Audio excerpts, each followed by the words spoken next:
পাখিদের কুজনে ঘুমিয়ে থাকা দায়। কাল রাতে না খেয়ে সে ঘুমিয়েছে। উঠেছিল সেই সকাল 5টায়। সে হিসেবে তাড়াতাড়ি ঘুমানোটা আহামরি কিচ্ছু না। হামি দিতে দিতে বিছানা ছাড়ে। লম্বা আলসেমি দিয়ে উঠে দাঁড়ায়।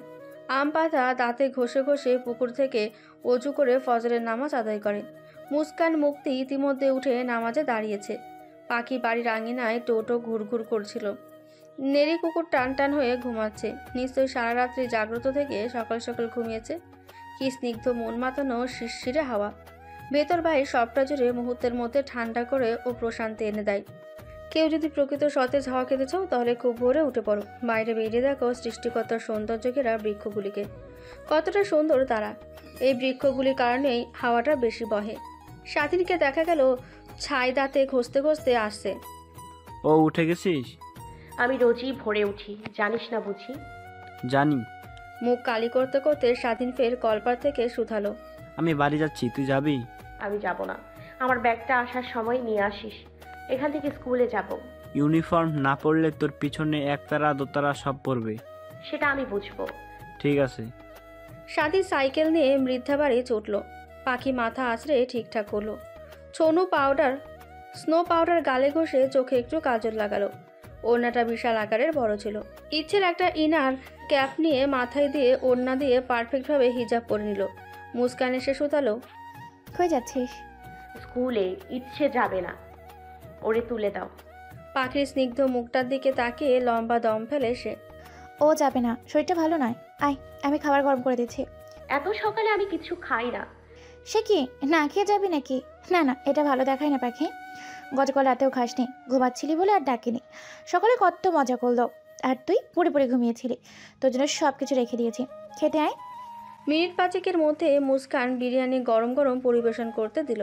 সঙ্গে বোরহানি, কোক, বারবিকিউ ছিল। পাখি বিরিয়ানি আর বোরহানি খেয়ে উঠে গেল। বারবিকিউ খেয়ে দেখ, মজা হয়েছে। সকাল সকাল মাছ খাবো না, বমি আসবে, আবার মুখ থেকে গন্ধ আসতে পারে। ততক্ষণে স্বাধীন এসে হাজির। সে সাইকেলের বেল বাজাতে বাজাতে পাখিকে ডাকছে। পাখি জলদি আয়, আর একটু লেট হলে প্রথম ক্লাস মিস করব। পাখি দ্রুত চড়ে এলো। নাক ঘুম ঘুম ফোলা ফোলা চোখে জানালা দিয়ে স্বাধীনকে ধমকালো। মন করে হর্ন বাজাচ্ছিস কেন? এটা কি তোর শ্বশুরবাড়ির রাস্তা নাকি? দেখছিস না ঘুমাচ্ছি? সরি না ভাই। ততক্ষণে পাখি এসে হাজির। ব্যাগ কাঁধে নিয়ে সাইকেলের পেছনে উঠে বসলো। সারা রাত নাহক ঘুমাতে পারেনি। শেষ রাতের দিকে যা একটু ঘুমিয়েছিল, সকাল সকাল সাইকেলের হর্নের কারণে তাও ভেঙে গেল। আচমকা প্রেয়সীকে দেখে তার ঘুম ঘুম ভাবটা উড়ে গেল। শক্ত মেজাজ মুহূর্তের মধ্যে শীতল হয়ে গেল। পরিপাটি হওয়ার কিশোরীর কাজল মাখা আঁখি দুটিতে পুরুষালী স্বচ্ছ দৃষ্টিযুগল আটকে পড়ল। মুহূর্তের মধ্যেই বক্ষে প্রলয় ঝড় শুরু হলো। ওইদিকে স্বাধীন পাখিকে নিয়ে ছুটল, অথচ তার হৃদয়ের গতিবেগ এখনোই থামছে না। লাফাচ্ছে, ঝাঁপাচ্ছে। এখন আর ঘুমানো সম্ভব নয়। দু চোখের পাতায় ঘুম নামলে তো। সকাল সকাল মেয়েটার ভয়ঙ্কর রূপ দেখিয়ে ঘুম কেড়ে নেওয়া প্রয়োজন ছিল কি? এমনিতেই সে মরা। নিখিলের পশ্চাৎ দেশে লাথি বসালো। আটকে উঠল সে। কাঁচা ঘুম থেকে চোখ ডলে উঠে বসলো। ঘুম জড়ানো কণ্ঠে বলে, ওভাবে লাথি মারলি কেন? বেকায়দায় পড়ে যদি আমার বউয়ের সম্পত্তি নষ্ট হতো? বউয়ের সম্পত্তি বাদ দেই দিয়ে আগে নিজের চিন্তা করে। হাদারাম, তোর লুঙ্গি কই? নিজের দিকে তাকিয়ে দেখে সে লুঙ্গিবিহীন। হাই হাই, হে কি সর্বনাশে কাণ্ড! লুঙ্গি কই? ভাগ্যিস আন্ডারওয়্যার পরনে ছিল, নয়তো মা নির্যোধ আজ সব ধুলোয় মিশে গিয়েছিল। ওই দিকে তাকিয়ে দেখছিস কি? লুঙ্গি তোর শ্বশুরবাড়ির খাটের নিচে সাঁতার কাটছে। একটু দে না ভাই। আমার ঠেকা পড়ছে। নিজের কাজ নিজে করতে শেখো ভাই। নাফ উঠে শৌচাগারে চলে গেল। নিখিল মুখটাকে করুণ করে বিছানা থেকে নিচে নামলো। অমনি মুক্তি এসেছিল সামনের ঘর ঝাড়ু দিতে। নিখিলের অমন অবস্থা দেখে সে আটকে উঠল। গলা ছেড়ে চেঁচিয়ে উঠল, আহ! নির্লজ্জ লোক, লুঙ্গি থাকে কই? বাতাসে বাতাসে হাওয়া খায় নাকি? নিখিল জলদি খাটের নিচ থেকে লুঙ্গি তুলে পরে নিল। জান, অমন করে চেঁচাই কেউ, সকলে ভাববে কি? মুক্তি নিখিলের কথায় পাত্তা দেয় না, উল্টো চোখ রাঙিয়ে শুধায়। লুচ্চা, অসভ্য, বদমাশ লোক। নিখিল অধর ছড়িয়ে হাসে। যা দুষ্টু, লুচ্চা অসভ্য না হলে বউকে হালি হালি বাচ্চা উপহার দিব কি করে? মুক্তি ঝাড়ু রেখে লজ্জায় লাল হয়ে এলো। দৌড়ে ঘরের ভেতরে চলে যায়। ওইদিকে মুস্কান মুক্তির চেঁচানো শব্দ শুনে ছুটে যাচ্ছিল। না ফোকে পথের মধ্যে আটকে দেয়। যাস না ওইদিকে। পূর্ণ দৈর্ঘ্য বাংলা ছায়াছবি শুটিং চলছে, গেলেই বিপদ। মুস্কান তার ভাইয়ের খবর জানে, তাই তা আর সামনে এগুলো না। লজ্জামাখা মুখটা আড়াল করে রাখে। বুদ্ধিমতী মেয়েরা অল্পতেই বুঝে যায়। পাখি হলে ফ্যালফ্যাল করে কতক্ষণ চেয়ে থাকতো, মুখটা করুণ করে বলতো, আপনি কি বলছেন বুঝতে পারছি না। কতটা ভাবতে না অজর বাঁকিয়ে হেসে ফেলল। স্কুল থেকে ফিরে লম্বা এক ভাত ঘুম দিয়েছিল। বিকেল হতে আবার বেরিয়ে পড়তে হলো কোচিংয়ের উদ্দেশ্যে। ইদানিং পড়ার প্রতি চাপ সৃষ্টি হয়েছে। সকালে স্কুলে যাও, বিকেলে কোচিংয়ে ছোটো, এমন ছোটাছুটির মধ্যেই আছে বেচারি। ভোটের বেশি দিন বাকি নেই। নাও ভাইরা ভোট নিয়ে ব্যস্ততায় সময় কাটাচ্ছে। দলে দলে বাড়ি বাড়ি ভোট চাইতে যাচ্ছে। আবার বেশ রাত করে সকলে মিটিংয়ে বসে, সেখানে চলে লম্বা আলোচনা। সাথে থাকে রং চায়ের সঙ্গে শক্ত টোস্ট বিস্কুট। আজ শেষের ক্লাস ছিল নওয়াব ভাইয়ের। উনি মহাব্যস্ত, ক্লাস নেওয়ার মতন সময় নেই। কোমর খিচে দাঁড়ানোর উপরে আছেন। ক্লাস নেই তাই সকলে চলে যাচ্ছিল। পাখি ব্যাগ ঝুলিয়ে ঝুলিয়ে হাঁটছিল। আচমকা হাট করে নওয়াব ভাইয়ের বিশ্রাম কক্ষ খোলা দেখল। উনি মাঝে মধ্যেই এখানে বসেন। ও ভেতরে গলার টানা দিয়ে দেখলো কেউ আছে কিনা। পাশে আবুল স্যারের রুম। স্যারের বসতবাড়ি কুমিল্লা, এখানে থাকে চাকরি সূত্রে। খান তালুকদার বাড়িতে রাতে এই রুমে থাকেন। পাখি হনহনিয়ে নওয়াব ভাইয়ের বিশ্রাম কক্ষে ঢুকে গেল। দরজাটা চাপিয়ে টানা টানা চোখ ঘুরিয়ে ঘুরিয়ে সব কিছু দেখল। সিঙ্গেল একটি খাট, একটি টেবিল, ছোট ওয়ার্ড্রপ, একটি কম্পিউটার, কয়েকটি শার্ট প্যান্ট দেখা গেল। বোঝাই করা শত শত খাতা ওয়ার্ড্রপের ওপরে। ক্লাস পরীক্ষা নিয়েছিল বুঝি। গুছানো বিছানায় চিত হয়ে শুয়ে পড়ল। মিষ্টি গন্ধ নাকে এসে বাড়ি গেল। সে নাক দিয়ে গন্ধটা আবার শোকে। কি পারফিউম ব্যবহার করে তিনি! 10 হাত দূরে থেকেও গন্ধ পাওয়া যায়, এত ঝাঁঝালো তেজ। যেখান দিয়ে যায় ঘ্রাণের তেজ থেকে যায়। আকস্মিক শয়তানি বুদ্ধি চাপে ওর মাথায়। নাও ভাইয়ের একটি শার্ট নিয়ে উড়াধুরা মারে, যেন শার্ট নয়, সে স্বয়ং নাও ভাইকে মারছে। একসময় শান্ত হয়ে ছেড়ে দেয়। টেবিলের এক কোনায় সিগারেট দেখলো, নামটা উচ্চারণ করে পড়ল, ব্যানসন লাইট সিগারেট। মানুষকে বসে বসে খুব উপদেশ দেন, শিষ্টাচারও শেখাও না গেদু, অথচ নিজেই বসে বসে আকামের বান্ড সিগারেট খাও। হ্যাঁ, দাঁড়া, তোর সিগারেট খাওয়া দেখাচ্ছি। ওর ব্যাগে শুকনো মরিচের গুঁড়ো ও লবণ রয়েছে। মাঝে মধ্যে স্কুল পালিয়ে খিরাই ক্ষেত, টমেটো ক্ষেত থেকে ওরা টমেটো খিরাই চুরি করে লবণ মরিচ মাখিয়ে খায়, তাই সব সময় এগুলি ব্যাগে ভরে রাখে। সেটা যে এভাবে কাকতালীয়ভাবে কাজে লেগে যাবে ভাবেইনি। সিগারেটের ভেতরে থাকা সব পদার্থ টেবিলের ওপর বের করে তার সঙ্গে শুকনো মরিচের গুঁড়া মিশিয়ে ফের সিগারেটের গুঁড়ো খোসার ভেতরে ফিটফাট করে ভরে রাখে। এরপরে সে শয়তানি হাসি হাসলো। আহ মনু, তুমি আমার সিগারেট বাপের জন্মেও খাওনি। একবার খেয়ে দেখো, সাত জীবনও ভুলতে পারবে না। আগের জায়গায় সিগারেটের প্যাকেট ঠিকঠাক রেখে ব্যাগ নিয়ে ভাগলো। ভোট চাইতে যেতে বেশ রাত করে ফিরল ওরা। নিখিল, নাওয়াব, আবুল স্যার আলোচনায় বসেছে। কালকে কোথায় ভোট চাইতে যাবে তা নিয়ে কথাবার্তা চলছে। নাওয়াব রমেশকে বলল, যে আমার কেবিন থেকে 1 প্যাকেট সিগারেট নিয়ে আয়। সিগারেট ছাড়া মুখটা তেতো তেতো লাগছে। জি ভাই, যাচ্ছি। রমেশ গিয়ে সিগারেট এনে নাওয়াবকে দিল। নাওয়াব নিখিল আর আবুল স্যারকে সাধলো, ওরাও নিল। দেশলাই দিয়ে ধরিয়ে দুটো টান দিতেই ওদের তিনজনের নাক মুখ জ্বলতে লাগলো। কাস্তে কাস্তে মুখে নাজেহাল দশা, নাক জ্বলছে, সঙ্গে মুখও জ্বলছে। জ্বলন্ত ঝোয়া যেন নাকের ভেতরটাকে জ্বালিয়ে পুড়িয়ে দিল। রমেশের দিকে সন্ধিহান নজরে তাকায় নওয়াব। রমেশ ভয় পেয়ে বসলো। সে নওয়াবের পা ধরে বসে। বিশ্বাস করুন ভাই, আমি কিচ্ছু জানি না, আমি শুধু আপনার আদেশ পালন করছি।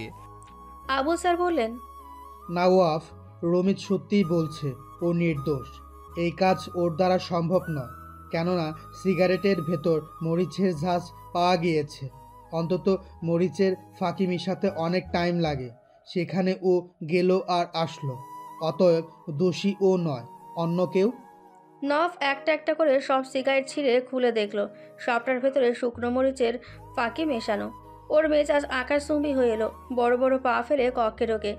নাক শুকে মেয়েলি ঘ্রাণ স্পষ্ট পায়। নিজেকে শিওর হতে কম্পিউটার খুলে বসে। কেবিনে যে গোপন সিসি ক্যামেরা আছে সেটা কেউ জানে না। স্ক্রিনে ভেসে ওঠে চিরপরিচিত মুখটি। নাফ কম্পিউটার অফ করে দরজা আটকে বেরিয়ে যায়। নিখিলকে বলে, আমি আসছি।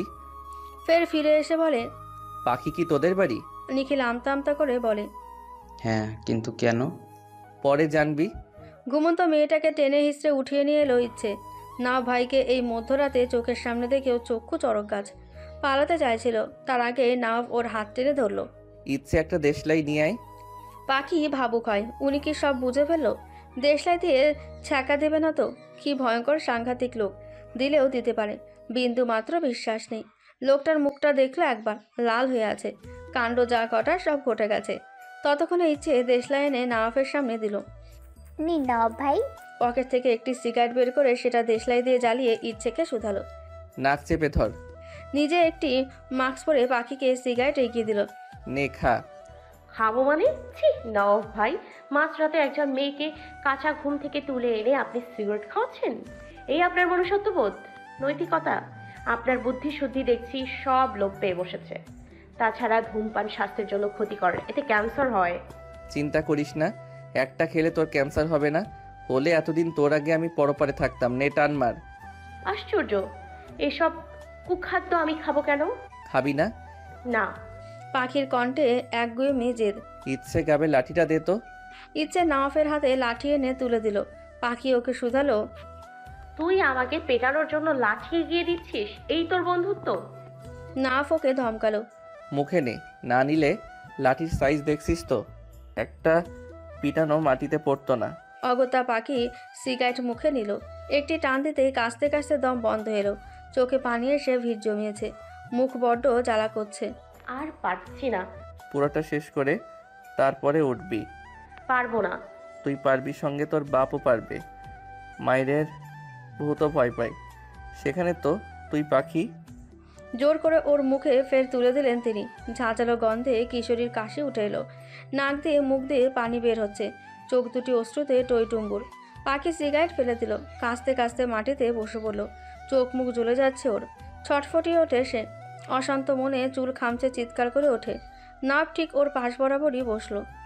আজকে শিক্ষা হলে আর কোনোদিনও এমন কাজ করবি না। তিনটে মানুষকে তোর জন্য দুর্ভোগ পোহাতে হয়েছে। যেটা নিজে খেতে পারবি না সেটা অন্যকে কেন খাওয়াতে যাবি? কথাগুলি বলে লোকটা উঠে চলে যাচ্ছিল। পাখি তখন চেঁচিয়ে তেজোদৃপ্ত কণ্ঠে বলে উঠল। আপনিই শিখিয়েছেন কোচিংয়ে বসে অশ্লীল কথা গালি দেয়া যাবে না। তাহলে কোচিংয়ে বসে নিশ্চয়ই ধূমপানও করা যাবে না। খুব তো বড় বড় জ্ঞান দেন মানুষকে। তাহলে একটা পাঠশালার মতন পবিত্র স্থানে সিগারেট থাকে কি করে? একজন শিক্ষকই যদি হয় সিগারেটখোর, তাহলে সেখানকার শিক্ষার্থীরা কি হবে? গাঁজাখোর? নিজের বেলা 16 আনা, পরের বেলা 1 আনাও নয়। নিজের দৃষ্টিভঙ্গি আগে ঠিক করুন। কথাটা বলে পাখি আর দাঁড়ায়নি। দুপদাপ পা ফেলে ঘরের ভেতরে চলে গেল। কিশোরের কথাগুলি লম্বাটে পুরুষের হৃদয়ের মণিকোঠায় গিয়ে ঠিক লাগলো। সে রমেশকে ফোন লাগালো। জি ভাই বলেন। ক্লাব, ট্রি হোম, কোচিংয়ের কেবিন মিলিয়ে সর্বমোট কত প্যাকেট সিগারেট আছে হবে? ভাই 15-20 প্যাকেট তো হবে। সব পুড়িয়ে ফেল। কি? না, পাখিটা শুনল না। তার আগেই ফোন কেটে প্যান্টের পকেটে ভরে রেখে দিল। ওই প্রান্তে রমেশ এখনও তাজ্জব বনে আছে। হুটাট কি ঘটে লোকটার মনে, সে বুঝে উঠতে পারে না। না ইচ্ছেকে শুধালো। দরজা আটকে দে। আর হ্যাঁ, রাতের ঘটনা যেন 5 কান না হয় মনে রাখিস। ঠিক আছে। ইচ্ছে দরজা আটকে দিল। না বন্ধ দরজার পানে দীর্ঘ মুহূর্ত তাকিয়ে থাকে। বিড়বিড় করে নিটেল ওষ্ঠ ভাজে ফুটিয়ে তোলে। সিগারেট নামক বিষাক্ত পদার্থ একদিন তোর কারণেই স্বেচ্ছায় গ্রহণ করেছিলাম। যা, আজ আবার তোর কারণেই মাটি চাপা দিলাম। তোর নেশা বড় নেশা, তার কাছে সিগারেট কিচ্ছু নয় রে পাখি। সময় অনুযায়ী প্রথম ক্লাস নোভা ম্যাডাম নেন। এত সুন্দর করে বোঝান তিনি, মাথায় পুরো দমে খিলে থাকে। বই আর ধরান প্রয়োজন পড়ে না। আজও তিনি সুন্দর করে বুঝিয়ে সকলকে পড়া শেখাচ্ছিলেন। হঠাৎ পাখিকে ডেকে তিনি একটি বই নিয়ে আসতে তালুকদার বাড়ি পাঠান। বেচারির আজ লজ্জা ভয় একসঙ্গে হচ্ছে। যদিও সেদিন ভয় করলেও লজ্জা করেনি, বরঞ্চ বড্ড কৌতূহল ও আগ্রহ হচ্ছিল। এবারের ব্যাপার স্যাপার সম্পূর্ণ ভিন্ন প্রকৃতির ও আলাদা। বাড়িতে অতিথিদের লম্বা হট্টগোল। সেবার বাড়ির মানুষের সংখ্যা খুব বেশি একটা ছিল না, কিন্তু এবার তো পুরো গোষ্ঠী শুদ্ধ বাড়িতে। যা হওয়ার হবে ভেবে বক্ষে থুতু ছিটিয়ে ভেতরে প্রবেশ করে ও। এই যে লিটল গার্লস। হ্যাঁ তুমি দাঁড়িয়ে থাকো, নড়ো না। অর্ধ ভাঙা বাংলা শুনে পাখি গতিপন্থীর মধ্যিখানে আচমকা হকচকিয়ে উঠল। সে আশপাশ তাকাচ্ছিল। হঠাৎ পুরুষালী কণ্ঠে সে খানিকটা ভরকিয়ে ওঠে। কণ্ঠের সুর অনুসরণ করে তাকায়। অমনি চশমা পরা লম্বাটে এক যুবকের প্রতিচ্ছবি দৃষ্টিসীমার মধ্যে পরিলক্ষিত হয়। এই ছেলেটিকে সে দেখেছিল ওই দিন নিখিল ভাইদের বাড়িতে। তাদের কি হয় সে জানে না। পাখি একটু নড়ে চড়ে উঠল। কতগুলি মুখ এদিক ওদিক, ভাবলো পালাবে একদিক দিয়ে। আর আগে ছেলেটি ভাঙা ভাঙা গলায় ফের শুধায়, তুমি তো ভারী দুষ্টু, বড়দের কথা শুনতে হয়, দাঁড়িয়ে থাকো। পাখির মনে হলো ছেলেটি ভিনদেশি, বাংলা ভালো করে বলতে পারে না, কেমন ভাঙা ভাঙা শোনায়। বাংলা ভাষার পুরোদমে ইজ্জত শেষ করে দিল। ছেলেটি ক্যামেরা নিয়ে ছবি তুলতে তুলতে ওর দিকে অগ্রসর হয়। পাখির সামান্য পরিমাণ নড়ল। ছেলেটা চরম বিরক্ত হলো। ভ্রুকোচকে চশমা নাকের ডগা থেকে ঠেলে ওপরে উঠায়। পাখির সামনে এসে ওর মাথাটা দু হাতের তালু দিয়ে ঠেলে সোজা করে দিয়ে ফের ক্যামেরা ক্লিক করতে বসে। পাখি রোবটের মতন দাঁড়িয়ে দাঁড়িয়ে যেন বাংলা সিনেমা দেখছে।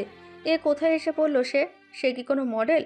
বিদেশিদের মতো দেখতে এই হাদারাম তার ছবি তুলতে যেভাবে উঠে পড়ে লেগেছে, তাতে মনে হয় না আজ আর বই নিয়ে ফিরতে পারবে। সেই মুহূর্তে নাওয়াফের চাচি রেনু বেগম এসে হাজির। এরিক, ছাড়ো ওকে, ও নোভার ছাত্রী, তোমার ইউরোপিয়ান মডেল নয়। তুমি যাও পাখি। এরিক ভাঙা ভাঙা গলায় আওড়ায়, কি পাখে? আই মিন তোতা পাখে। ওর নামের ইজ্জতের নাজেহাল দশা দেখে বেচারি পাখি কপাল চাপড়ালো। তার আব্বা সক্ষরে তার নাম পাখি রেখেছিল, সেটাকে এই বান্দা আজ ঘষা মাজা করে দফারফা করে ছাড়ল। ও আর দাঁড়ালো না, দ্রুত বড় বড় পা ফেলে নোভা ম্যাডামের রুমে ঢুকে গেল। যদিও বেচারি এখনও পর্যন্ত জানে না আদৌ রুমটিতে বর্তমানে কে থাকছে। নোভা ম্যাডাম না নাওয়াফ ভাই জিজ্ঞেস করে আসলে বড্ড উপকার হতো। সামান্যতম দরজা খুলে দেখলো ভেতরে কোনো প্রাণীর অস্তিত্ব নেই। সে হাঁপ ছেড়ে বাঁচল। ওড়না বুক থেকে সরিয়ে বিছানার ওপর চিটপটাং হয়ে খানিকটা শুয়ে পড়ল। তৎপর উঠে একটু বারান্দায় গেল। শিউলি ফুলের গন্ধ এত ভালো লাগে, নাক ভরে কিছুক্ষণ মনোরম ঘ্রাণ টেনে বেলকনির দরজা খোলে। বেলকনির সঙ্গেই মিনি ছাদ। সে পা টিপে টিপে মিনি ছাদে প্রবেশ করে।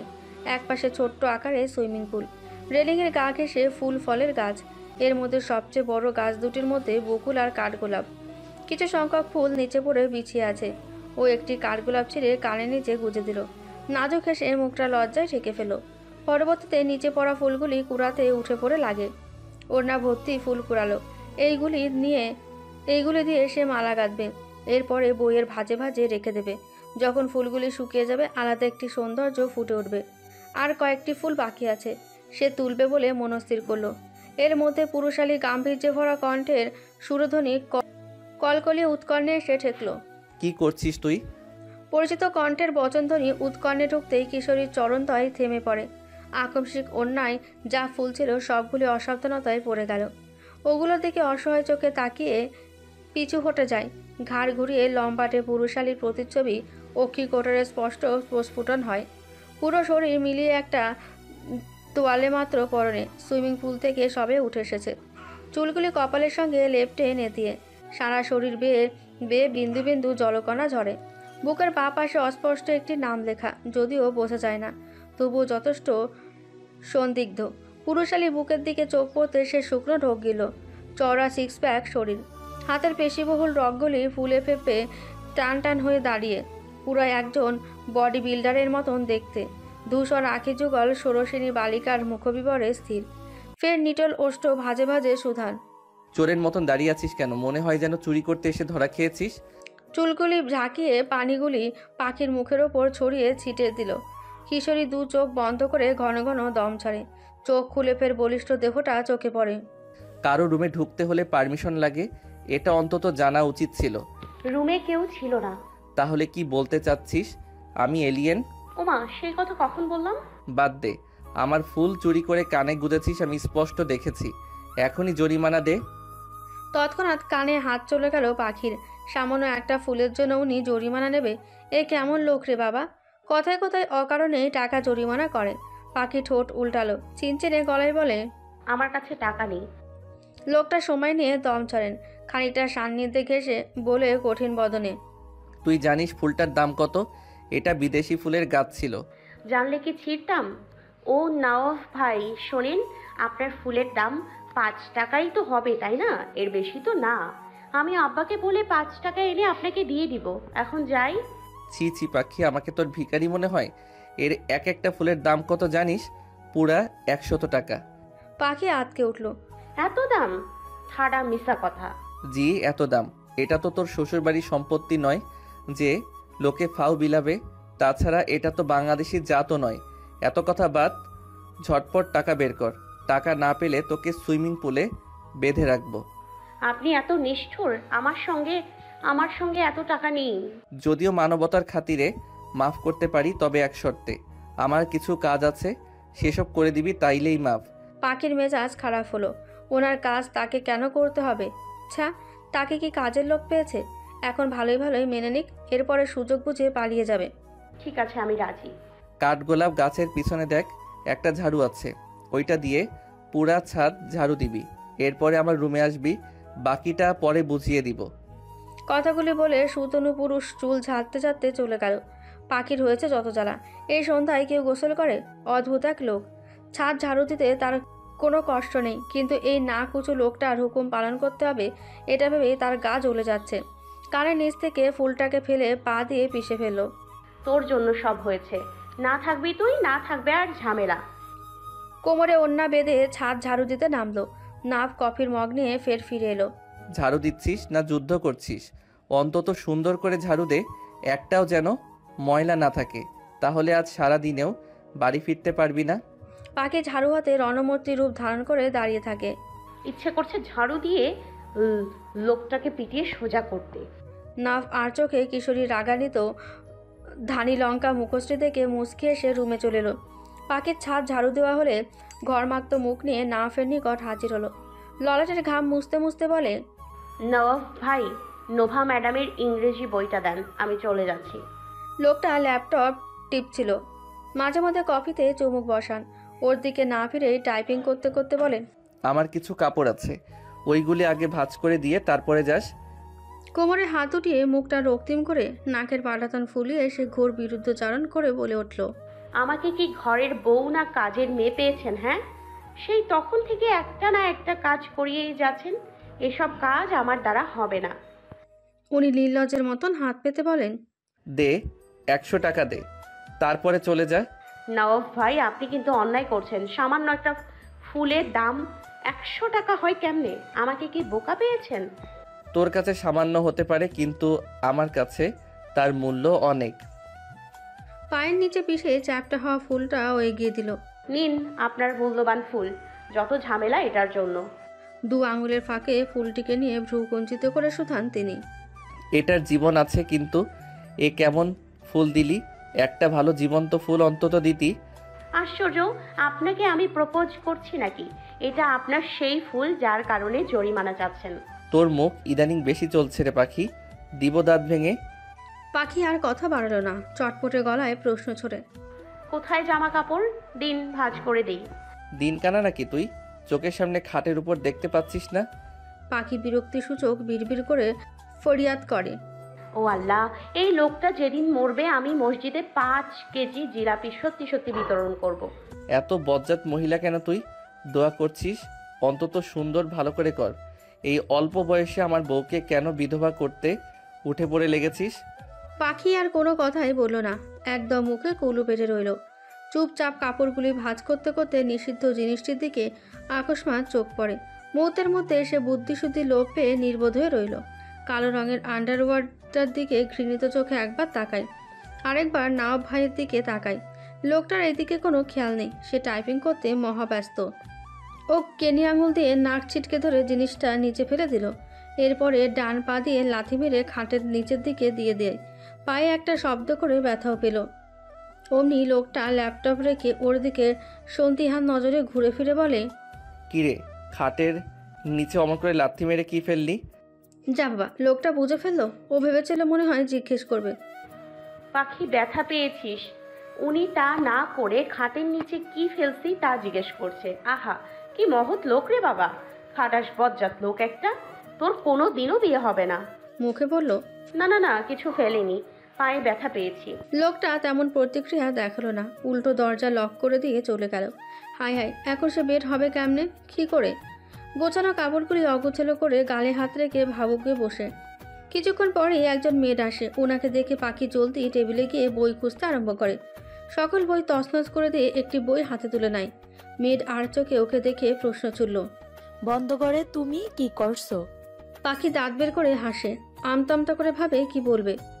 আসলে আমি নোভা ম্যাডামের জন্য বই নিতে এসেছি। নওয়াব স্যার ভুলক্রমে দরজা লক করে রেখে গিয়েছেন। তিনি তেমন কিচ্ছুই বলেননি, তবুও পাখির কেমন কেমন যেন অস্বস্তি ও বিভ্রান্তিকর লাগে। ও প্রসঙ্গ পাল্টাতে উৎসুক চোখে চিনচিনে বুকে বেদরম কিছু একটা ভাবে। আচমকা বলে, স্যার আপনাকে এই কাপড়গুলি ভিজিয়ে রাখতে বলেছে, উনি নাকি নিজে ধুবেন। ঠিক আছো? পাখি রুম হতে বেরিয়ে গেল। মনে মনে ভাবুকে বসে, বেটা আমাকে সাহায্য করবি তো? এবার নিজের জালে নিজেই ফাঁস। যখন উনি বাথরুমে ঢুকবেন দেখবেন স্বচক্ষে এক বালতি কাপড় ভেজানো, আহা সেই লেভেলের আনন্দ হবে। সকলে সন্ধ্যার নাস্তা করছিল। ওদের চোখ ফাঁকি দিয়ে পাখির সিঁড়ি বেয়ে দ্রুত হেঁটে চলে যাচ্ছিল। তখনই পৌরা লতিফা বেগম ডেকে উঠলেন, এই যে বিচ্ছু। হ্যাঁ হ্যাঁ তুমি, কি যেন নাম? তোতা পাখি। এখানে একটু এসো দাদু ভাই। পাখির পেছনে পা ব্যাক করে কাদু কাদু মুখে বলি তোলে, আসছি। গায়ে ওর একটি লং স্কার্ট ঢোলাঢালা টি শার্ট ছিল, গলায় স্কার্ফ প্যাঁচানো, চুলগুলি শক্ত করে বেনি করে দিয়েছে তার আম্মা। আমতামতা করে সে যাচ্ছিল, বুকটা হাঁপড়ের মতন কাঁপছিল। এতগুলো মানুষ, 15-20 জন তো হবে। সকলের দৃষ্টি তা ওর ওপর নিবিদ্ধ। কারো কারো চোখে বিষাক্ত, আবার কারো চোখে আগ্রহ, বড্ড কৌতূহল। ও খাবার টেবিলের সামনে যেতে লতিফা বেগম টেনে তিনি নিজের পাশের চেয়ারটায় বসালেন। বসার সময় ভুলক্রমে নাওয়াফের গায়ের সঙ্গে তার ঘষা লাগে, যদিও তার ভীষণ লজ্জা লাগছিল, বিভ্রান্তির মধ্যেও পড়েছিল। তবু মুরব্বী লোক থেকে কিছু বলতে পারছিল না। লতিফা বেগম উঁচু গলায় তার মেজ বউকে হাঁকেন, পাতিহা নূর, তোতা পাখিকে খাবার দাও। রেনু কই, ওরেও ডাকো। সামান্য পরিমাণ পায়েস মুখে নিয়ে পাখিকে শুধাচ্ছিলেন তিনি। তুমি সহজে আসো না, ইচ্ছের সঙ্গে মাঝে মধ্যে আসতে তো পারো। পাখি মাথা নাড়ালো, সে আসবে। মনে মনে ভাবে কিসের আসবে? আসলেই এরা ওকে চেপে বসে। তখন হ্যাঁ না কিছুই বলতে পারে না। কত বড় লোক, কিচ্ছু বললে যদি মাইন্ড করে। ওর পাশে বসা লোকটা স্বাচ্ছন্দ্যে কি নিশ্চিন্তে পায়েস খায়, পুরো বাটি ভর্তি পায়েস। পাখির মিষ্টি জাতীয় খাবার মোটেও পছন্দ নয়, সে একটু বেছে বেছে খাবার খায়। তার পছন্দের তালিকায় রয়েছে ঝাল টক তরকারি, ঝাল না হলে সে ভাত খেতে পারে না। সাদা সাদা তরকারি একদম খেতে পারে না। মরিচ একেবারে না থাকলে ল্যামে মরিচ পুড়ে খাবে, তবুও তার খাবার ঝাল হওয়া চাই। পাখি উসখুস করে বলে, দাদু আমি চলে যাই, ম্যাডাম অপেক্ষা করছে, হয়তো অনেকক্ষণ হয়েছে তো এসেছি। তখন দরজা দিয়ে দেখা গেল নোভা ম্যাডাম ঢুকছেন। পাখি সেই আসলো কখন? এখনও ক্লাস শেষ না হয়ে পারে। পৌরা বলে, তোমার ম্যাডামের চিন্তা করা লাগবে না, সে এসে পড়ছে। দেখো চেয়ে মেয়ে, নাও তুমি বরং পায়েস খাও। আমার মেজো বউ ভালো পায়েস বানাই, নাওয়াফের পায়েস অনেক পছন্দ। দেখো না, এক বাটি ভর্তি পায়েস নিয়ে বসেছে। ও 3-4 বাটিও একসঙ্গে খেতে পারবে, সেই হিম্মত আমার নাতির আছে। নিখিল তখন সদর দরজা দিয়ে ঢুকে এসে চেয়ার টেনে লতিফা বেগমের পাশ ঘেঁষে বসে, রসিকতা করে বলে, কে খাবে পায়েস পাখি? ওরে কোথায় বোম্বাই মরিচের আচার আছে তা এনে দে, পুরো বয়াম খেয়ে খালি করে দিবে। পাখি লজ্জায় গলদেশের সঙ্গে থুতনি নামিয়ে রাখে। এ নিখিল ভাইটাও না হয়েছে ওনার চাচাতো ভাই, ঠিক নাও ভাইয়ের মতন। সুচি আগ্রহ পেল, বলল, সত্যি তুমি এত ঝাল খাও? পাখি হ্যাঁ না কিচ্ছু বলে না। পাশ ফিরে তাকিয়ে দেখে পুরো বাটি খালি করে চামচ ছাড়ছে উনি। ওর বেহুশ হওয়ার পালা। ততক্ষণে নুডলস এসে হাজির। রামেন নুডলস রান্না হয়েছে, পাখিকে দেওয়া হলো। সঙ্গে 2টি কাঠের কাঠি দেওয়া হয়েছে। সকলে কি সুন্দর করে খাচ্ছে, অথচ সে পাচ্ছে না। পারবে কি করে? কাঁটা চামচ দিয়ে আজীবন নুডলস খেয়েছে, সেখানে কাঠি দিয়ে খেতে দেখেছে, কিন্তু খায়নি কখনো। 2-1 বার চেষ্টা করলো, ফলাফল শূন্য। সকলে কি সুন্দর করে খাচ্ছে, ও পারছে না। নুডলসের বাটিটা একটু মুখের সামনে আড়ালে এগিয়ে ধরলো। যখন সকলে কথায় কথায় মজে থাকে, সেই ফাঁকে সে নুডলস আঙুল দিয়ে তুলে মুখে পড়ে, তৎপর কাঠি নাড়ে, যেন সকলে বুঝতে পারে সে কাঠি দিয়েই খাচ্ছে। দারুণ বুদ্ধি। আশপাশ নজর বুলিয়ে আঙুলের মধ্যে ফের নুডলস নিয়ে মুখে ভরবে, তৎক্ষণাৎ নজর পড়ে তার পাশে বসা মানুষটার দিকে। সকলের মতো চেয়ে আছে ওর দিকে। পাখি খানিকটা লজ্জা পেল, দাঁত বের করে ওনার দিকে চেয়ে বোকা বোকা হাসলো। নুডলস রেখে কাঠি নাড়ে আমতা আমতা করে। লোকটা কিচ্ছু বলল না, খাওয়ায় মনোযোগী হলো। লোকজন ধীরে ধীরে যখন কমে আসছিল, ও তাড়াতাড়ি মুখে ভরে নিল সব নুডলস, যার ফলাফল কাশি উঠে এলো। কাঁচতে কাঁচতে নাজেহাল দশা। পানির সংকট পড়েছে, একটু পানিও পাচ্ছে না। হঠাৎ চোখের সামনে পানির গ্লাস দেখে জলদি টেনে নিয়ে গিয়ে গিলে নিল। আস্তে আস্তে স্বাভাবিক হয়ে আসে। হঠাৎ ভাবে ওকে পানি দিল কে? আর অমনি পানি দেওয়ার লোকটাকে দেখতে ঘাড় কাত করে। তৎপর সুতনু পুরুষালী মুখটা চোখের সামনে স্পষ্ট প্রকাশিতকরণ হয়। আপনি? বাঙালি হয়ে চাইনা কালচারে খেতে তোকে কেউ বাধ্য করেনি। লজ্জা না পেয়ে প্রকাশ করা উচিত ছিল। সামনে থেকে যে বিষয়ে পারদর্শী সেটাই করবি। লজ্জা পাওয়া এত দরকার কি? আমরা বাঙালি, সবার আগে আমাদের সংস্কৃতি কালচার, আর হ্যাঁ, আগে নিজের স্বস্তি আরামদায়কতা, পরে কালচার। পাখি কিছু বলতে পারল না, বদন নিচু, স্কার্ফ হাতে পেঁচায়। আজ ক্লাস নিব, জলদি আয়।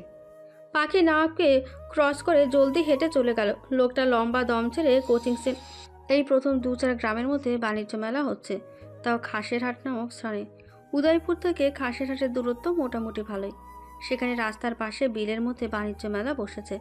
ইচ্ছে আর হলো মেম্বারের মেয়ে পুতুল, এই 3 জনে মেলা যায় বলে আজ কোচিং যায়নি।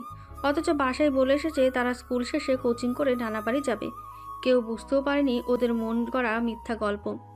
আজ 2টায় ক্লাস ছিল, 5টায় ছুটি। স্কুল থেকে আরও সহপাঠীদের সঙ্গে ওরা বাণিজ্য মেলা দেখতে গেল। লোকের মুখে শুনেছে বাণিজ্য মেলা নাকি দেখতে অনেক সুন্দর হয়। সেখানে অনেক রকমের দোকানপাট বসে, কত সুন্দর সুন্দর ব্যবহার সামগ্রী পণ্য পাওয়া যায়। হয়তো ওদের মাথায় মেলার ভূত চাপলো। অথচ মুলাদি থানার এরিয়ার মধ্যে পা দেওয়া তাদের নিষেধাজ্ঞা। নিজেদের বোকামির জন্য কত বড় বিপদের মধ্যে পড়তেও যাচ্ছে তা ওদের অজানা। পাখি, ইচ্ছে, পুতুল আর সকলে 10 টাকা দিয়ে খেয়া বেরিয়ে ওপার গিয়ে উঠল। বাজারের মধ্যে দিয়ে রাস্তা, তার থেকে খানিকটা হাঁটলেই হাতের বাম পাশের মেলার গেট পড়ে। সেখানে গুটি কয়েক অক্ষরে লেখা বাণিজ্য মেলা। বিশাল লম্বা দোকানের শাড়িগুলি। মানুষজনের অভাব নেই, ভিড়ের কারণে হাঁটা মুশকিল। ইচ্ছে অনেক কিছুই কিনল। পাখি 2টো পায়েল হিসাব আর একটি সেন্টের কৌটো কিনে নিল, সঙ্গে একজোড়া ঝুমকো আর কিছু পিন কিনে নিল। হঠাৎ করে মেলার ভেতরে ঝামেলা সৃষ্টি হলো, তা ওদের উদয়পুর এলাকার কোনো এক সুন্দরী মেয়েকে নিয়ে। জানা যায় মেয়েটি চেয়ারম্যানের মেয়ে। ভাইদের সঙ্গে মেলা দেখতে এসেছিল। খাসিরহাটের কিছু সংখ্যক ছেলেরা তাকে উত্ত্যক্ত করছিল। মেয়েটার সঙ্গে থাকা তার ভাইয়ের বন্ধুরা প্রতিবাদ করায় এক পক্ষ দুপক্ষ মিলে একসময় তক্কাতক্কি বাজে। সেই তক্কাতক্কি থেকে ভয়াবহ মারামারিতে গিয়ে পৌঁছায়। এমনিতেই আগে থেকে মুলাদি কাজিরহাট শত্রু। তার ওপর কাজিরহাটের পোলাপান মুলাদি থানার লোকেদের ওপর হাত তোলায় এক পর্যায়ে কুখ্যাত মারামারিতে গিয়ে পৌঁছায়। যাকে পায় কাজিরহাট থানার মনে করে উপায়। নাপের কাছে ফোন আসলো রাত 8টার দিকে।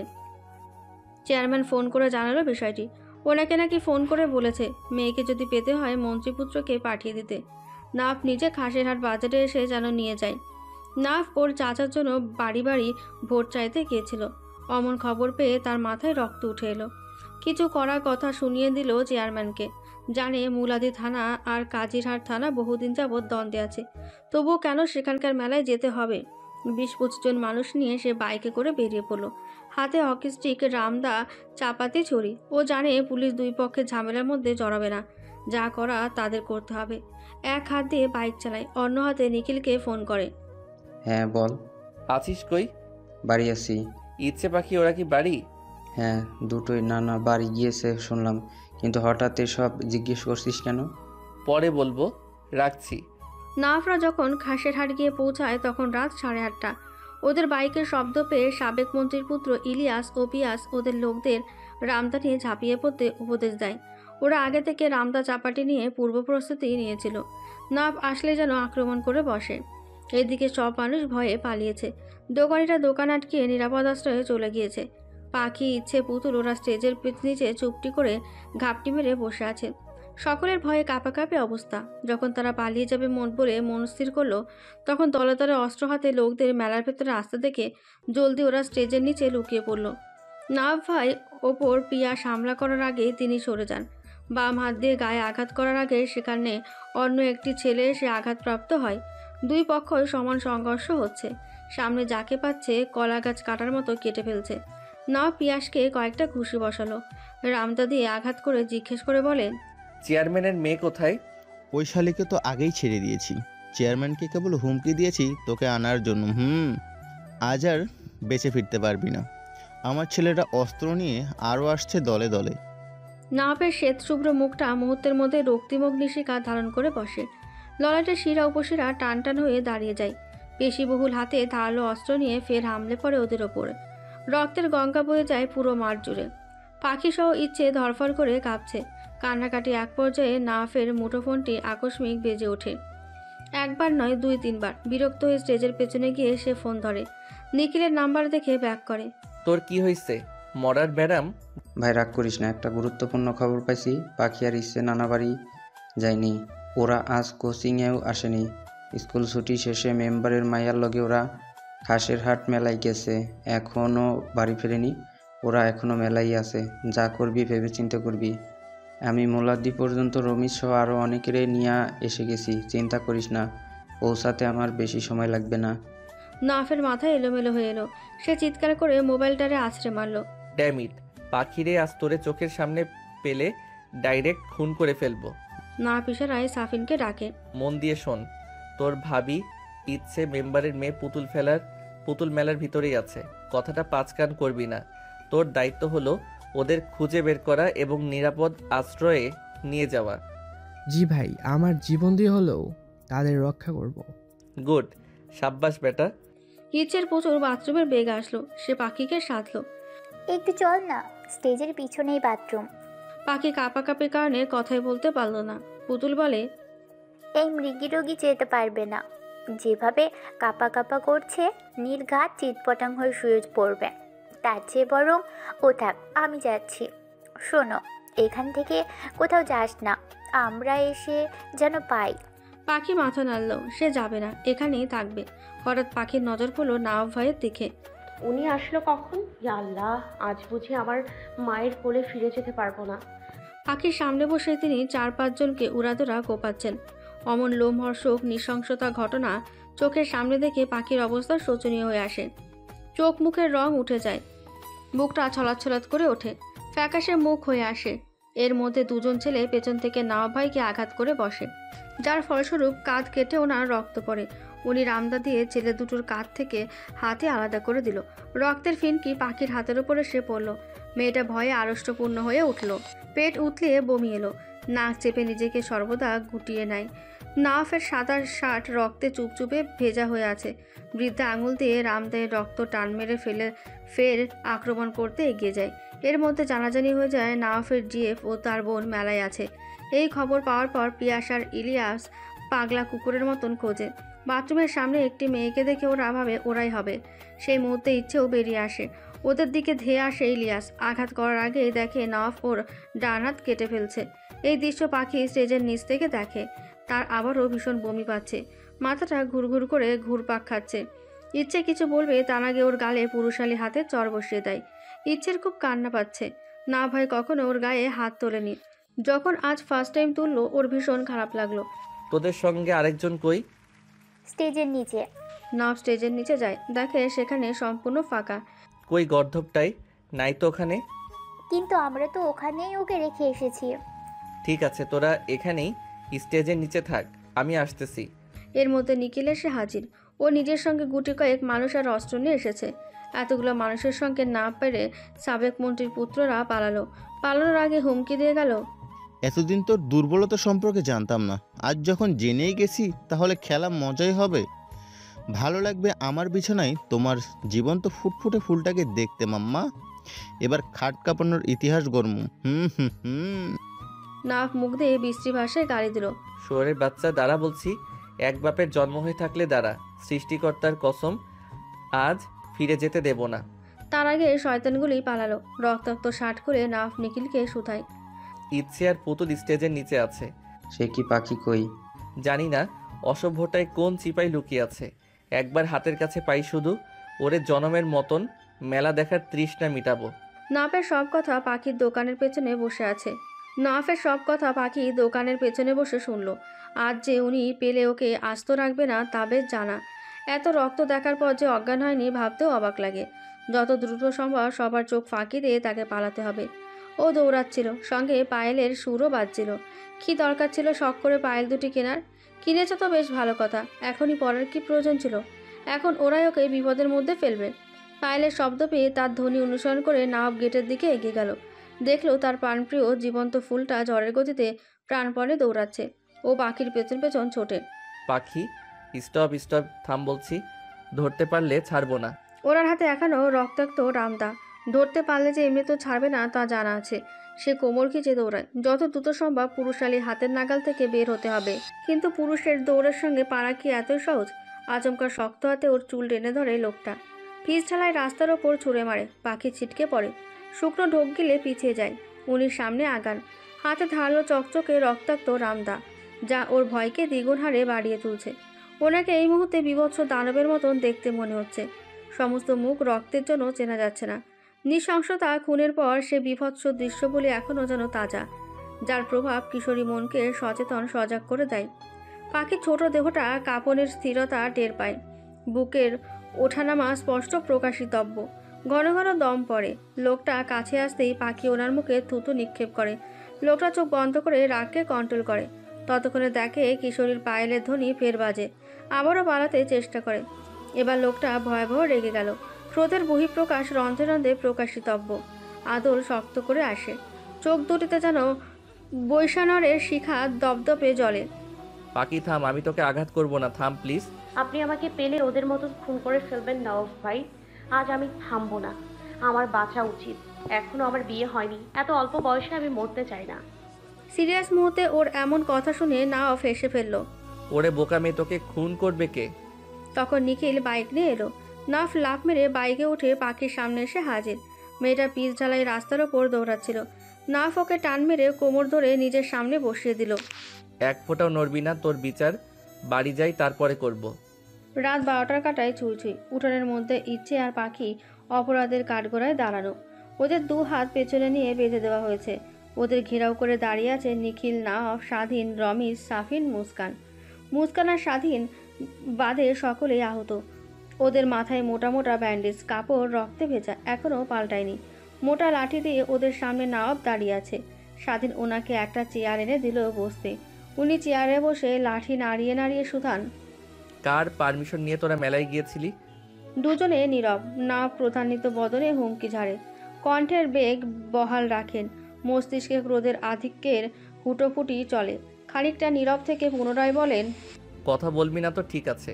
স্বাধীন বোতল ভর্তি যোগগুলি নিয়ে আয়, ওদের গায়ে ছেড়ে দে। কেউ ধরবি না, যোগ ওদের সমস্ত রক্ত চুষে নিক। ইচ্ছে আতঙ্ক মুখখানা নিয়ে চিৎকার করে ওঠে, না, বলছি পুতুল আমাদের মেলায় যাওয়ার জন্য আগ্রহ বাড়াই।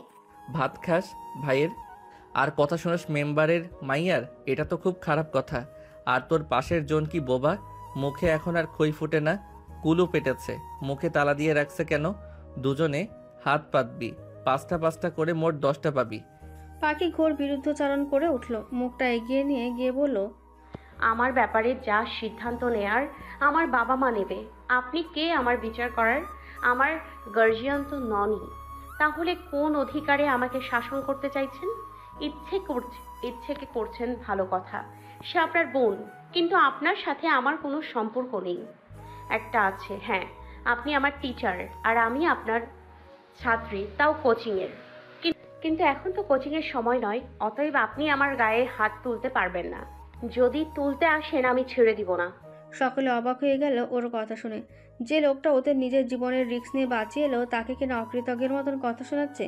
নিখিল পাখিকে ধমকালো, তুই কাকে কি বলিস? ওর কারণেই এখানে সশরীরে দাঁড়িয়ে আছিস। বেশি পাকনামি করবি না। ভুল বললেন নিখিল ভাই, ওনার কারণে আমি বেঁচে নেই। আমার হায়াত আছে বলেই তাই আমি এখনো বেঁচে আছি। তবে হ্যাঁ, উনি সামান্য পরিমাণ সাহায্য করছেন, সেজন্য ওনার কাছে চিরকৃতজ্ঞ। তাই বলে আমাকে শাসন করার রাইট ওনার নেই। নাফ উঠে দাঁড়ালো। পাখি সন্নিকটে গিয়ে ওর আদল শক্ত করে চেপে ধরলো। হাতের মধ্যে চুলের গোছাটা শক্ত করে চেপে ধরে মুখটা উঁচু করে তুলল। কি বলেছিস আবার বল। শুনেননি আপনি? না, শুনিনি। আপনার কথা শুনতে আমি বাধ্য নই। তুই বাধ্য, তোর বাপও বাধ্য। বলে গলাটা চেপে ধরলো। স্বাধীন বাধা প্রদান করে, না ভাই, ছেড়ে দেন, ওরে ব্যথা পাবে। তাছাড়া ও কিন্তু রেগে গেলে ভয়ানক হয়ে উঠবে, তখন আপনাকেও মানবে না, আঘাত করে বসতে পারে। ভারী পাজি একটা, রাগ উঠলে হিতাহিতে জ্ঞান হারিয়ে ফেলে। পাখি ওনার রক্তিম মুখ দুটির দিকে নিজের দৃষ্টি যুগল তাক লাগিয়ে রাখে। চোখ দুটি দিয়ে যেন ভস্ম করে দেবে তাকে। নাভ গলা ঝেড়ে অতঃপর হাসলো। রেগে গেলে তুই আমার গায়ে আঘাত করবি, তাহলে তো একটু রাগিয়ে দিতে হয়। কি বলিস দেখি, তোর সাহসের নমুনা। ঠাস করে দুগালে 4টে থাপ্পড় দিয়ে বসলো। পাখি ঠোঁট কেটে রক্তের ফিনকি বেরিয়ে এলো। গালে স্পষ্ট পুরুষালী হাতের থাপ্পড়ের দাগ স্পষ্ট। অনেকক্ষণ হয়ে গেল, পাখির প্রতিক্রিয়া পাওয়া গেল না। স্বাধীন বিরক্ত হলো। মনে হলো নবাব ভাই একটু বেশি বেশি করছে। তার বোনের খবর বেশ জানা আছে। আজ তো একটা বদমাস। আচমকা পাখি ছুটে এসে ক্ষুধার্ত পিচাসিনীর মতো নওয়াফের বুকে কামড় বসিয়ে দিল। সকলে মুহূর্তের মধ্যে স্তব্ধ হয়ে গেল। নির্বিশেষে কতগুলো দৃষ্টি যুগলে আশ্চর্যজনতা, বিমূর্ততা। সবচেয়ে বেশি বিস্ময় হলো নওয়াব। সে কল্পকালেও ভাবতে পারেনি পাখি সত্যি সত্যি আঘাত করে বসবে তাকে, তাও বাচ্চাদের মতন কামড়। দাঁত গভীরে ঢুকে গেছে, বুকটা ব্যথায় ছিঁড়ে যাচ্ছে। তবুও তিনি নিরুত্তেজ, নির্বাক, বিমূঢ়। স্বাধীন নিখিল মিলেও পাখিকে ছাড়াতে পারছে না। আজ যেন ওর শরীরে অশরীরই ভর করেছে। রক্তের স্বাদ মুখে পেতেই পাখি থামলো। হাত দিয়ে অধর হতে রক্ত মুছল। আচমকা চেতনা হারিয়ে মাটিতে লুটিয়ে পড়ে গেল। কি হলো? সকলের মাথার ওপর দিয়ে গেল। নাফ অসহায় দৃষ্টিতে তাকিয়ে আছে। সকলের দিকে তাকিয়ে পড়ে, আমাকে কিছুক্ষণ একা থাকতে দে। নিখিল শোনে না, এগিয়ে এসে ডাকে, পাখি। নাফ ধমকালো, ওখানেই থাক। তোর বুকে রক্ত ঝরছে। থাক, পিশাচিনি রক্ত খেয়ে শান্ত হয়েছে, তবুও ভালো। ব্যান্ডেজ প্রয়োজন। নাফ ধমক ছুড়ে উঠল, যেতে বলছি না তোকে? আর একটা শব্দ হলে সব কটার মুখে তালা ঝুলিয়ে দিব। নিখিল বিড়বিড় করে, এই দুইটা নাকি করবে আবার সংসার। এখনই লঙ্কা ঝঙ্কা কাণ্ড কারখানা করে দেখাচ্ছে, বিয়ের পর না জানি কি ঘটে। সকলে চলে গেলে নিথর দেহটাকে টেনে নিজের বুকে জড়ায় তিনি। দু চোখে তার রাজ্যের জল, গলাটা অপরুদ্ধ। শিথিল মুখটাতে তাচ্ছিল্য স্বরূপ হাসল। কলিজারে, যেই বুকে তোকে প্রতিনিয়ত লালন করি, সেই বুকেই আঘাত করলি, আর কোথাও আঘাত করার জায়গা পেলি না। বুকের ভিতরে জ্বলন্ত কয়লার আগুন আমি কারে দেখাবো? বুঝলি না রে নিষ্ঠুর, তুই বুঝলি না। আমার ভেতরটা পুড়িয়ে কি শান্তি পাস তুই? একটু বোঝ আমায়। পাঁজরে ওই পাঁজর বুকটাতে যখন দাঁত বসালি, একবারও কি তোর চোখে পড়ল না তোর নাম লেখাটির উপরে? একটু ভালো করে তাকালেই বুঝতে পারতি। বুকের বাম পাশে তোর নাম খোদাই করে লিখে রেখেছি। সেখানে কিনা আঘাত করে ক্ষত বিক্ষত করলি। রক্ত পিপাসু পিশাচিনি একটা। তবু আমি তোকে ছাড়ছি না, কিংবা ছাড়বো। আমি ভয়ঙ্কর পাখি, আমার ভালোবাসার ধরনও ভয়ঙ্কর। তোর মতে আমি বড্ড বেহায়া? প্রেমিকরা বেহায়া না হলে চলে বল? তোর জন্য বেহায়া কেন? সর্বোচ্চ নিম্নেও নামতে হলে আমি রাজি। মেয়েটা শুকনো ফোলা ফোলা রক্তাক্ত ওষ্ঠ ভাঁজে নিজের নিটল তামাকতে পোড়া অতরটি ছুঁয়ে দিল। মুস্কান জানলা দিয়ে সব দেখতে পাচ্ছে। নিজের শখের পুরুষ অন্য নারীতে মাতোয়ারা। এই দৃশ্য সে হজম করতে পারছিল না। মুখ চেপে দ্রুত বালিশে মুখ লুকিয়ে কেঁদে ফেলল। আপনি কেন আমার হলেন না নওয়াব ভাই? অন্তত হবুজের মতো আপনাকে আমি আঘাত করতাম না, মাথায় তুলে রাখতাম। আপনার একটু ছোঁয়া আমার কাছে সুখ স্বর্গীয় হয়ে থাকতো। ওইদিকে নাফ এখনও কিশোরীকে বুকের সঙ্গে আলিঙ্গন করে রাখলো। কিশোরীর মুখের দিকে দীর্ঘ মুহূর্তে তাকিয়ে রইল। ভোরের দিকে ওকে বিছানায় শুইয়ে দিয়ে সে রক্তাক্ত শার্ট নিয়ে ট্রি হোমে চলে গেল। ঝর্ণা ছেড়ে তার নিজে দাঁড়িয়ে পড়ল। বুকের বাম পাশটাই কেটে পাখি নাম লিখেছিল, যাতে কোনোদিনও নাম মোছে। সেই স্থানে মেয়েটা কামড় বসিয়ে দিল। খুব জ্বালা করছে তার চেয়ে বেশি পুড়ছে কিশোরীর মুখে ধারালো সেই কথার আঘাতগুলি। বিন্দু বিন্দু জলপরিত মুখে বিড়বিড় করে শুধান তিনি, ওরে বেইমান নারী রে, আমার সবচেয়ে বড় দুর্বলতা তুই। সেই তুই কিনা আমাকে বেশ যত্ন করে আঘাত হানলি। এই কষ্ট আমি কাকে দেখাবো? হাঁটু ভাঁজ করে তিনি বসে পড়েন। মাথা নিচু করে চুলগুলি খামচে টেনে ধরে তৎক্ষণাৎ গগনচুম্বী আত্মচিৎকার করে উঠলেন। নাক মুখ বেয়ে বেয়ে ঝর্ণার পানি পড়ে। রমেশ হন্তদন্ত হয়ে দ্রুত ছুটে আসে। ভাই আপনার কি হয়েছে? জ্বলছে কি বুকে? মলম নিয়ে আসবো? না, হাত দিয়ে ওকে সরিয়ে দিল। শীতল কণ্ঠে বলে, আমি ঠিক আছি, চিন্তা করিস না। গত কয়েকদিন যাবৎ নাভ ভাই সম্পূর্ণ বদলে গিয়েছেন। আগের মতো দাপুট ক্ষমতা আর দেখান না। পাখিকে কোচিংয়ে পড়ার জন্য ধরেন না। রাস্তাঘাটে দেখা হলে ডেকে কোনো প্রকার প্রশ্নের সম্মুখীন করেন না। সবজি নিতে গেলে চুপচাপ সবজি নিয়ে চলে আসেন। পথে মধ্যে চোখে পড়লে সম্পূর্ণ এড়িয়ে যায়। ক্লাস করতে গেলে নিয়মমাফিক যথারীতি ক্লাস শেষ করেন। নিখিল ভাইদের বাড়ি গেলে ওনার সঙ্গে দেখা হলে পাশ কাটিয়ে চলে যায়। বড় যন্ত্রণার মধ্যে আছে পাখি। লোকটার এমন হঠাৎ আমূল পরিবর্তন ওকে গভীর চেতনার অন্তরালে ফেলে দেয়। এই যে হুটহাট পরিবর্তন ষোড়শ্রেণীর বালিকার মনে অদম্য কৌতূহলগত প্রশ্নের সমুদ্রে ভাসায়। উনি কি তা আদৌ জানেন? আজ কোচিংয়ের শেষে ইচ্ছেকে চেপে ধরল। হাতে কাজি পেয়ারা, লবণ মরিচের গুঁড়ো পেয়ারার এক পিচে লাগিয়ে স্বাচ্ছন্দ্য চিত্তে চিপায়। ক্ষণে ক্ষণে ঝালের প্রভাবে চোখ মুখ খিচিয়ে ওঠে। তবুও অদ্ভুত এক মজা লাগে খেতে, দারুণ টেস্ট। জানালামুখী হয়ে কাঠের বেঞ্চের ওপর বসে বসে বিজ্ঞ লোকের মতন শোধাচ্ছিল। আচ্ছা, এই নওয়াজ ভাইটার হঠাৎ করে কি হলো? দেখলে কথা বলে না, পাশ কাটিয়ে যায়। ওনার যা ভাব, যেন দেশের স্বনামধন্য মন্ত্রী মশাই। আবার ক্লাস নিতে আসলে পড়া না পারলে আগের মতন ঠিক ধরে না, মারেও না। আসলে কাহিনীটা কি? ইচ্ছে পাখি থেকে মুখ ফিরিয়ে নিল, বিরক্ত সূচক মুখে ভেঙচি কাটে। তুই যা কাণ্ড ঘটিয়েছিস, এরপরে তোর সঙ্গে কথা বলবে কে শুনি? অমন পিশাচের মতো কামড় বসিয়েছিস, না জানি কটা সুই লেগেছে। পেয়ারা রেখে এবার সিরিয়াস হয়ে বেশ আগ্রহ নিয়ে পাখি জিজ্ঞাসা করে, সত্যি? ফাউল কথা বাদ দে, ক্লাসে গেলাম। আরে তুই আমার সঙ্গে এমন করছিস কেন? দেখ পাখি, রাউনাফ ভাই আমাদের সিনিয়র ভাই, তার উপর উনি শিক্ষক, একটু আধটু শাসন করতেই পারে। তাই বলে তিনি আমাদের খারাপ চান না, বরং ভালোই চান। ওই দিন উনি সঠিক সময় না আসলে জানি না কি অঘটন ঘটতো আমাদের সঙ্গে। সেখানে কিনা তুই ওনার বুকে কুকুরের মতন কামড়ে দিয়েছিস। ছি, জঘন্য ব্যাপারটা, চোখে লাগে দেখতে। জানিস কতটা রক্ত বেরিয়েছে? মানুষের দাঁতের কামড়ে যন্ত্রণা, বিষ, ব্যথা আছে। তাছাড়া উনি অনেক মনে কষ্ট পেয়েছেন, এই জন্যই তোর সঙ্গে কথা বলছে না। পাখি মাথাটা প্রায়শ্চিত্ত বোধে নত করে রাখে। বুঝেছি, ওই দিন অমন আঘাত করা ঠিক হয়নি, বিশ্বাস কর। মাথা গরম হয়ে গেলে কেমন জানি আমি পাল্টে যাই, রাগ কন্ট্রোল করতে পারি না, সেজন্য আমি অনুতপ্ত, লজ্জিত। তোর উচিত এখন ওনার কাছে গিয়ে ক্ষমা চাওয়া। কিন্তু কিভাবে? উনি কোচিংয়ের বিশ্রাম কক্ষে আছে, চল সেখানে। ইচ্ছে পাখির উত্তরের অপেক্ষা করল না, ওর হাত ধরে টেনে নিয়ে যেতে লাগলো। দরজার সামনে এসে থামলো। নাওব চেয়ারে বসে পেপার দেখছিল। পাখি বলে, উনি কি বই পড়েন? ইচ্ছে ওর মাথায় টোকা বসায়। গাধি, উনি পেপার দেখছেন, এখনই সুযোগ ওনার কাছে ক্ষমা চাওয়ার। ওকে এক প্রকার ধাক্কা দিয়ে ইচ্ছে পাঠিয়ে দিল। এরপর সে নিজে দরজামুখী হয়ে দাঁড়িয়ে পড়ল। পাখি উসখুস করে এক বুক কোণঠা নিয়ে বক্ষস্থলে অবিলম্বে থুতু ছিটায়। ধীরোচ্চরণে পিনপিনে হাঁটে। লোকটার মাথার পাশ দিয়ে গলা উঁচিয়ে কি করে উকি মেরে দেখে। এই বান্দার মনোযোগ সম্পূর্ণ পেপারে, আশেপাশে নজর নেই। পাখি আমতা আমতা করে বলে, নওয়াজ ভাই, ও নওয়াজ ভাই, আপনি কি আমার কথা শুনতে পাচ্ছেন? লোকটার কোনো সারা শব্দ নেই, পুরো দমে নিশ্চুপ সে। পাখি ওনার সামনে গিয়ে এবার মনোযোগ পেতে খুক খুক করে কেসে ওঠে।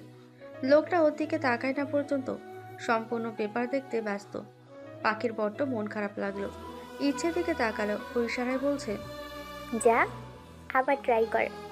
গলা ছেড়ে পাখি ফের আবেগময় কণ্ঠে বলে, নওয়াজ ভাই, আপনি কি রাগ করছেন? আই এম সরি গো, আমাকে ক্ষমা করে দিন।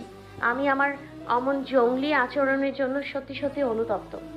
প্রত্যুত্তরে উনার থেকে কোনো প্রকার বাণী ছুটে আসে না। পাখি ওনার পেছনে গিয়ে ইঙ্গিতে ঘুষি দিতে হাত উঠায়। ইচ্ছে চোখ রাঙায়, ইশারায় বোঝায়, তোরে পাঠাইছি ক্ষমা চাইতে, ব্যাককেল মহিলা, মারতে নয়। খবরদার আবার কোনো অঘটন ঘটাস না। পাখি বিনিময়ে দাঁত বের করে হাসে, চোখের ইশারায় বলে, চিন্তা করিস না, এমন কিছু করব না। ফের ওনার চোখের সামনে গিয়ে কানে কানে হাত তুলে বলে, এই দেখুন নওয়াজ ভাই, কানে হাত তুলছি, আর কোনোদিনও আপনাকে আঘাত করব না। উনি পেপার রেখে উঠে গেলেন। দরজা দিয়ে বেরিয়ে যাওয়ার সময় ইচ্ছেকে শুধোয়, ক্লাসে আয়। ইচ্ছে ওনার পিছু পিছু ছুটল। পাখি কান থেকে হাত ছেড়ে বিরক্তিসূচক শ্বাস ছাড়ে। ক্লাস শেষে দুজনে হাঁটছিল। আজ স্বাধীন আসেনি। এদিকে পাখির আব্বা নিতে আসলো না। ঘড়ির কাঁটা রাত 9:20 কোঠায়। ইচ্ছে পাখিকে এক প্রকার টেনে হিঁচড়ে বাড়ির মধ্যে নিয়ে গেল। মুস্কান আপা যতদিন থাকবে না ততদিন তুই আমার সঙ্গে থাকবি। সে কি, উনি না বললেন এবার অনেক দিনের ছুটি এসেছেন, বিয়ে শাদী খেয়ে তারপরেই যাবেন? এমনটাই শুনেছিলাম, কিন্তু ভোরে আবার ছুটল। 1 সপ্তাহ পর আবার আসবে বলল। প্লিজ জানু, না করিস না। রাতে আমরা অনেক মজা করব। নিখিল ভাইয়ের মোবাইল এনে হরর মুভি দেখব। পাখি সঙ্গে সঙ্গে রাজি হলো। আসলে সে অনেক মোবাইল ভক্ত, যদিও কোনো সুযোগ নেই মোবাইল টিপাটিপি করার। যেদিন সুযোগ পায় অমনি ঝাঁপিয়ে পড়ে লুফে নেয়। ঘরে ঢুকেই পাখি হাত মুখ ধুয়ে সে খাবার খেতে বসলো। তখন নিখিল ভাই আর নওয়াব ভাই এসে হাজির। ইচ্ছে ওকে খোঁচা মারল। ওই দেখ, নওয়াব ভাই এসেছে জানো, এখনই সুযোগ। ওনার কাছে তুই ক্ষমা চাইবি, মনে রাখিস। উনি ক্ষমা না করলে তোর সঙ্গে কথা বলতাম না। পাখি আধ খাওয়া ভাত রেখে উঠে গেল। নওয়াব কাঠের উপরে বালিশে হেলান দিয়ে মোবাইল টিপছিল। নিখিল কলপারে হাত মুখ ধুতে গেছে। পাখি গিয়ে ঝটপট কানে ধরে দাঁড়িয়ে পড়ল। কান ধরে উঠবস করতে করতে বলল, নওয়াব ভাই দেখেন, আমি কানে ধরে অভ্যাস করছি, এবার অন্তত বলেন ক্ষমা করেছেন। লোকটা নির্বিশেষে নির্বিকে কতক্ষণ ওর শান্ত মুখটার দিকে চেয়ে রইল। এরপর আচমকা জুতা পরে ঘর থেকে বেরিয়ে গেল। পাখির ভীষণ খারাপ লাগলো, মন ভার হলো। মনে মনে ওনার প্রতি খারাপ ধারণা পোষণ করলো, আবার লজ্জাও লাগছে। সব ইচ্ছের জন্য হয়েছে। ওনা অনুরোধ করলে লোকটার কাছে সে ক্ষমা চাইতো না। খাবার খাওয়ার রুচি মন থেকে উঠে গেছে ওর। অমন অর্ধ খাওয়া খাবার রেখে সে হাত মুখ ধুয়ে রুমে গিয়ে চাদর পেঁচিয়ে শুয়ে পড়ল। চোখের কোল ঘেঁষে এক ফোঁটা অশ্রু গড়ালো। এই অশ্রু এড়িয়ে যাওয়ার অশ্রু নয়, নিজের আত্মসম্মানবোধের অশ্রু। দুবার লোকটার কাছে সে নিচু হয়েছে, ক্ষমা চেয়েছে। বিনিময়ে অহংকারী দাপুটে ভরপুর নাকুচু লোকটা তাকে অবহেলা করলো। সামান্য গুরুত্বটুকু পর্যন্ত দিল না তার কথন বাক্যকে। কি ভেবেছে পাখি ওনার কাছে ক্ষমা চাওয়ার জন্য পিছু পিছু ঘুরবে? মোটেও নয়। উনি ক্ষমা না করলে কোনো কিছুই অশুদ্ধ হয়ে যাবে না। যা করেছে অনেক করেছে, আর নয়। নিখিল খাবার টেবিলে চেয়ার টেনে বসলো। না পাশাপাশি বসে ফোন ঘাটছে। অর্ধ খাওয়া প্লেট দেখে নিখিল ইচ্ছেকে শোধালো, ভাত পাতে রাখলো কে? পাখি ও কখন আসলো? এটা আমার সঙ্গেই আসবে না বললো, এক প্রকার টেনেই নিয়ে এসেছি। আসলে ও সেদিনের ব্যবহারের জন্য অনুতপ্ত, লজ্জিত। তাই নওয়াব ভাইয়ের কাছে ক্ষমা চেয়েছিল। বেচারি কানে ধরে উঠবস করলো, তবুও উনি বোধহয় ক্ষমা করেননি। তাই অর্ধ খাওয়া ভাত রেখে গিয়ে শুয়ে পড়েছে। নিখিল নাফকে চোখ রাঙালো। এটা কিন্তু ঠিক হয়নি, বেশি বেশি হয়ে যাচ্ছে। এই যে জান পরাণ দিয়ে ভালোবাসিস, তাহলে ক্ষমা করছিস না কেন? বেচারি ভাত রেখে গিয়ে কান ধরে উঠবস করলো, আর তুই ওকে অগ্রাহ্য করলি। এটা একেবারে বেশি বাড়াবাড়ি হয়ে গেল একটু। ফোন টাইপিং করতে করতে গাম্ভীর্যে ভরা লোকটা কথার পরিপ্রেক্ষিতে শুধালো, কে বলেছে ওকে ক্ষমা করিনি? যাকে পুরোটা বিসর্জন দিয়ে ভালোবাসি তাকে ক্ষমা না করে থাকতে পারি? ওর বিরুদ্ধে আমার কোনো অভিযোগ নেই। ও ভালো হোক কিংবা খারাপ হোক, তবু সে আমার। কানা লুলা যেমনই হোক, পুরোটাই আমার। তাহলে বলছিস না কেন কিছু? ও যখন ক্ষমা চাইতে আমার পিছু পিছু ঘুরঘুর করছিল, বিশ্বাস করো নিজেকে কত কন্ট্রোল করে হাসি চেপে গিয়ে মুখটা গম্ভীর করে রাখছি। জিনিসটা আমি ভীষণ এনজয় করেছি, প্রচুর ভালো লাগছে। শালা, কারো জান যায় আর ইনি এনজয় করে মরছে। আমার বোনের চোখ দিয়ে এক ফোঁটা পানি বেরোলে তোর এনজয় করা ছোটাছি। রিল্যাক্স ব্রো, এত সাইলেন্ট থেকে হঠাৎ ভায়োলেন্ট হচ্ছিস কেন? হবে না, নিষ্পাপ একটা মেয়েরে দামড়া পোলার পিছনে ঘোরাচ্ছিস। দামড়া পোলার ওজন সামলাতে পারলে তার পিছনে ঘুরঘুর করাটা অপরাধ কিছু নয়। এটা একটি মহৎ বড় কাজ। আমার বাল হোমন্দি, তুই কোনোদিনও ভালো হতি না। তোর বোনকে ঘরে তুলে নিয়ে একবারে ভালো হয়ে যাব, পাক্কা প্রমিস। এরপরে যা কিছু অসভ্যতা আমি করার সব জামাই বউ মিলে করব। নিখিল হাসলো, ভাত মেখে মুখে নিতে নিতে বলল, স্যার ওই আশাই থাকো। ওইদিকে পাখি ফুরুত করে উড়াল দিয়া অন্য ডালে গিয়া বাসা বাঁধুক। তুই কি চাস না মুক্তির সঙ্গে তোর বিয়েটা হোক? আমাদের প্রসঙ্গটা টানছিস কেন? দরকার আছে তাই টানছি। আমার পাখি যদি অন্য ডালে যায় না, ওর ডানা আমি কেটে দিব। দরকার পড়লে সারা জীবন আমার বন্দি খাঁচায় আবদ্ধ থাকবে, তবু অন্য ডাল ওর জন্য পরগাছা হয়ে থাকবে। ইচ্ছের ভারী লজ্জা লাগলো। না ভাই যে এই ধরনের কথা বলতে পারে সে ভাবতেও পারেনি। লজ্জায় কান গরম হয়ে যাচ্ছে। কতটা গভীরে গেলে মানুষ এ ধরনের কথা বলে? নিশ্চয়ই পাখিকে উনি সত্যি সত্যি ভালোবাসেন। সে চুপচাপ পাশ কাটিয়ে চলে গেল। পরদিন স্কুল থেকে ফিরে পাখি দেখলো একটি শলার ঝাড়ু ওদের দরজার সামনে ঝুলছে। আসল কাহিনীটা কি সে অনুমান করতে পারল না। কোমর হতে ক্রস বেল্ট খুলতে খুলতে জানলা দিয়ে উঁকি মেরে মুক্তিকে শুধায়, আপা দরজার সামনে ঝাড়ু কেন? সতর্কতাভাবে আশপাশ নজর বুলিয়ে মুক্তি বলে, ঘরে আয়সা নাইস মেলায় গিয়ে যে লাঙ্গা সাঙ্গা কাণ্ড কারখানা বাজেছিস আমার সব জেনে গেছে। আজ ঘরে আসলে সোজা তাল পড়বে তাল। বাসে চাইলে মেজো খালা গো বাড়ি নয় নানা বাড়ি কিছুদিন গিয়ে থাক। আমার মন মেজাজ ভালো হলে খবর দিব তোকে, তখন চলে আসিস। এভাবে যাব। এভাবেই যা, পরে কাপড় পাল্টে নিস।